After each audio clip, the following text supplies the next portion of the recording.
When you call home the grounds of a 200-acre apple orchard, you had better like apples.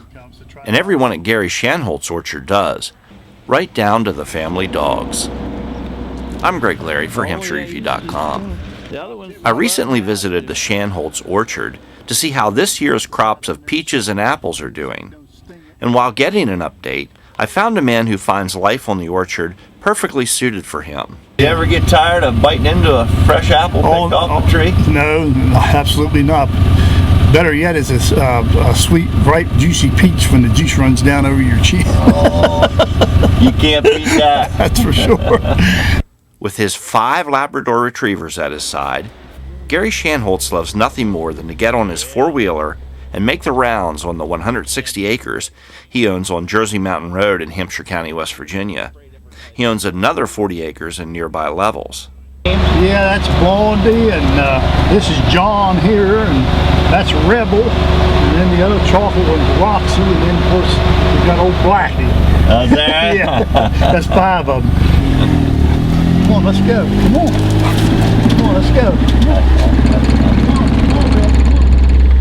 With a morning commute made by crossing the road, he is right at home among his apples, peaches, cherries, plums, and more.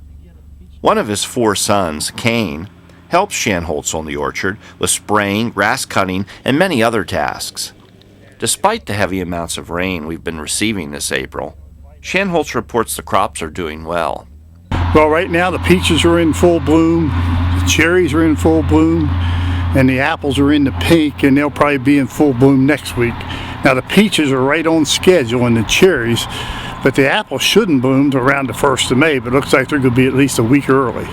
Now see, there's apples just starting to come and bloom. See, they're in the pink right there. Close enough. That's apple. That's apples, yeah. When that opens up, you got 5 apples there. With 5 apples? Yeah, there's 5 apples in a bud on an apple tree. And see, this is the center one. It's called the King Balsam. It always gets the biggest. And we use chemical thinner when the time comes to try to knock these 4 off and just leave that one, and then you'll have a bumper crop on the tree. And of course, golden delicious, I don't know if you know, was found in West Virginia, down in Clay County, West Virginia. Is that correct? Yeah, and it's the most widely planted apple in the world. Now we grow a lot of these new varieties. In fact, that apple right there is called a Suncrisp, and we grow Johnny Gold and Cameos and Stamen, Romes and Yorks and Galas and Fujis and Mutsus and just on and on and on. All kinds. Yeah. Huh?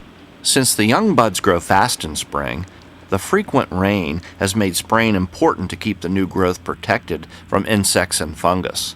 But this time of year, when you got fresh foliage coming out, day after day, you have to keep the fungicide on.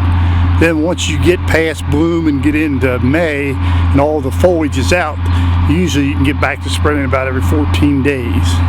While Gary drove us across his orchard, he always found time to have a little fun with the dogs. There it is. No, Johnny, no. Whoa, okay. Don't watch it all. You ready?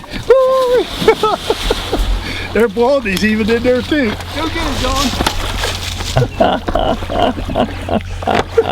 Boy, they love it, don't they? Oh, yeah. You wouldn't think they'd want to get in there this early. That water's got to be cold, yeah. Oh, I imagine it's chilly. You ready? See, it's awful steep there.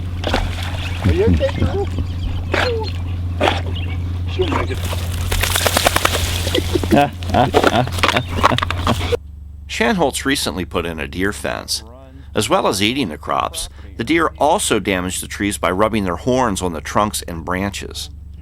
Shanholtz got into the orchard business when he carried on with the operation that his father started.